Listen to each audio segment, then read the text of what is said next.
जीव विज्ञान के इस अद्भुत सफर में सभी का स्वागत है। तो चलिए इसमें गहराई से उतरते हैं। अगर हमें बायोलॉजी के मूल सिद्धांतों को वाकई समझना है तो हमें सूक्ष्म कोशिकाओं से लेकर विशाल जीवों के जगत तक की एक शानदार यात्रा करनी होगी। एक ऐसा जूम आउट जो दिखाएगा कि कैसे एक बेहद नन्ही सी इकाई मिलकर इतने बड़े और जटिल जीवन का निर्माण करती है। इस पूरे विश्लेषण को हम 4 अहम पड़ावों में बांटेंगे। पहला, जीवन की इकाई यानी कोशिका। दूसरा, कोशिका विभाजन और डीएनए। तीसरा, पादप और जंतु ऊतक। और आखिर में चौथा, जीवों का विशाल वर्गीकरण। तो चलिए बिना किसी देरी के शुरू करते हैं। पड़ाव 1, जीवन की इकाई कोशिका, जो कि सभी जीवित चीजों की सबसे मूलभूत निर्माण इकाई है। आइए देखते हैं कि ये सफर ऐतिहासिक रूप से कैसे आगे बढ़ता है। 1665 की बात है जब रॉबर्ट हुक ने सबसे पहले कॉर्क के अंदर मृत कोशिकाएं को देखा था। एक बहुत ही साधारण सी शुरुआत। फिर 1674 में ल्यूवेनहॉक ने पहली बार जीवित कोशिकाओं की खोज की। 1838 आते आते श्लेडन और श्वान ने अपना मशहूर कोशिका सिद्धांत दिया और फिर एंट्री होती है रुडोल्फ विर्चो की। 1855 में उन्होंने एक क्रांतिकारी बात कही, ओमनिस सेलुला ई सेलुला। सुनने में थोड़ा भारी लगता है ना, पर इसका सीधा सा मतलब बस ये है कि हर नई कोशिका हमेशा पहले से मौजूद कोशिका से ही जन्म लेती है। अब अगर हम कोशिकाओं को करीब से देखें तो ये मुख्य रूप से 2 तरह की होती हैं। एक तरफ हैं प्रोकैरियोटिक कोशिकाएं। ये बहुत ही सरल होती हैं। इनमें कोई स्पष्ट केंद्रक यानी कोई ट्रू न्यूक्लियस नहीं होता। ये बिल्कुल सोलो आर्टिस्ट की तरह अकेले काम करती हैं, जैसे कि साइनोबैक्टीरिया। और दूसरी तरफ है हमारी यूकैरियोटिक कोशिकाएं। ये काफी जटिल होती हैं। इनमें एक सच्चा केंद्रक होता है और साथ ही कई झिल्लीदार अंग यानी ऑर्गेनेल भी मौजूद होते हैं। सच कहें तो एक यूकैरियोटिक कोशिका अंदर से बिल्कुल एक व्यस्त छोटे शहर की तरह काम करती है, और इसके अंगों के जो उपनाम है ना, वो इसे बखूबी समझाते हैं।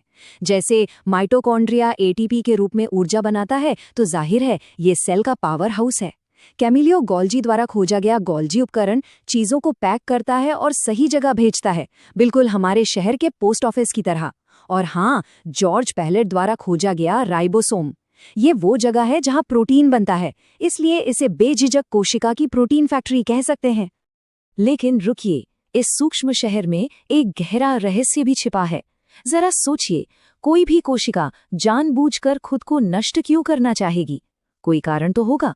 इस अनोखी और थोड़ी अजीब लगने वाली प्रक्रिया को एपोप्टोसिस या प्रोग्राम्ड सेल डेथ कहा जाता है। और ये बात बड़ी ही खूबसूरती से दर्शाती है कि शरीर का डिफेंस सिस्टम कैसे काम करता है। यही एंट्री होती है लाइसोसोम की। इन्हें अक्सर कोशिका के आत्मघाती बैग्स या सुसाइडल बैग्स के रूप में जाना जाता है। असल में इनके अंदर बेहद शक्तिशाली हाइड्रोलाइटिक एंजाइम भरे होते हैं। जब कोई कोशिका ठीक से काम करना बंद कर देती है तो लाइसोसोम फट जाता है और अपने ही एंजाइम से उस पूरी कोशिका को पचा लेता है। मतलब कचरा निपटान का एकदम अचूक तंत्र। चलिए अब चलते हैं पड़ाव 2 पर, कोशिका विभाजन और डीएनए। यहाँ हम देखेंगे कि कोशिकाएं कैसे गुणा होती हैं और अपने आनुवांशिक ब्लूप्रिंट को कैसे सुरक्षित रखती हैं। एक कोशिका का पूरा जीवन काल इसी सेल साइकिल के इर्द गिर्द घूमता है। इसकी शुरुआत होती है जीवन चरण से, जहां कोशिका का आकार बढ़ता है। फिर आता है सबसे अहम हिस्सा, एस चरण। यहाँ डीएनए का संश्लेषण और प्रतिरूपकृति यानी रेप्लिकेशन होता है। इसके बाद G2 चरण में कोशिका विभाजन के लिए अपनी अंतिम तैयारी करती है। और आखिर में आता है M चरण, जहां समसूत्री विभाजन यानी माइटोसिस पूरा होता है और नई कोशिका जन्म ले लेती है, बिल्कुल एक परफेक्ट टाइमलाइन की तरह। तो यहाँ सबसे अहम बात यह है कि यह विभाजन 2 तरह का होता है। पहला है समसूत्री यानी माइटोसिस, जो शरीर की सामान्य वृद्धि और मरम्मत के लिए होता है।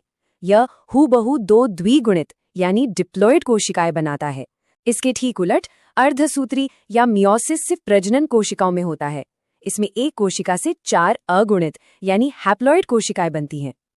अब ये कोशिका विभाजन जिस मास्टर ब्लूप्रिंट को आगे बढ़ाता है वो और कुछ नहीं बल्कि डीएनए है।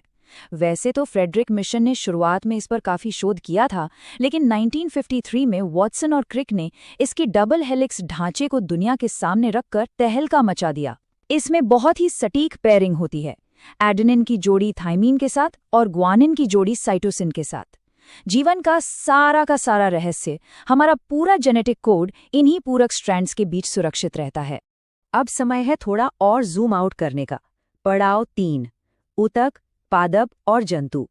यहाँ हम देखेंगे कि कैसे ये अलग अलग कोशिकाएं विशेष कार्यों के लिए एक साथ समूह बनाती हैं। अगर हम पौधों की बात करें तो उनके अंदर एक बहुत ही कमाल का संवहनी सिस्टम होता है। इसमें 2 मुख्य हीरो हैं, जाइलम और फ्लोएम। जाइलम का काम है जड़ों से पानी को ऊपर की तरफ ले जाना, और ध्यान रहे ये केवल एक ही दिशा में होता है। दूसरी तरफ है फ्लोएम, जो पत्तियों में तैयार हुए भोजन को पौधे के हर एक हिस्से तक पहुंचाता है, और ये काम दोनों दिशाओं में होता है, ऊपर भी और नीचे भी। अब जानवरों के पेशी ऊतकों के बारे में जो बात सबसे दिलचस्प है वो ये है कि ये कितने अलग अलग तरह से काम करते हैं। जैसे कंकाल या स्केलेटल ऊतक, ये स्वैच्छिक होते हैं, जो सीधे हड्डियों से जुड़े होते हैं, जिन्हें हम अपनी मर्जी से हिला सकते हैं। फिर आते हैं चिकनी या स्मूथ ऊतक, जो अनैच्छिक होते हैं और हमारे आंतरिक अंगों जैसे आंतों को चलाते हैं। लेकिन सबसे खास है हृदय या कार्डियक ऊतक। ये शाखायुक्त भी है और अनैच्छिक भी, और इसी की बदौलत हमारा दिल बिना थके लगातार धड़कता रहता है। शरीर में संयोजी ऊतकों को लेकर अक्सर कंफ्यूजन होता है।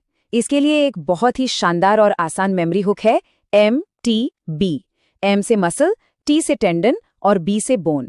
इसका सीधा सा मतलब है कि टेंडन मांसपेशियों को हड्डी से जोड़ने का काम करता है ना आसान? और लगे हाथ ये भी याद रख सकते हैं कि जो लिगामेंट होते हैं वो हमेशा हड्डी को हड्डी से जोड़ते हैं। और अब हम पहुंच गए हैं अपने सबसे बड़े जूम आउट पर। पड़ाव 4, जीवों का वर्गीकरण। जीवित दुनिया की इस असीम विविधता को नेविगेट करना।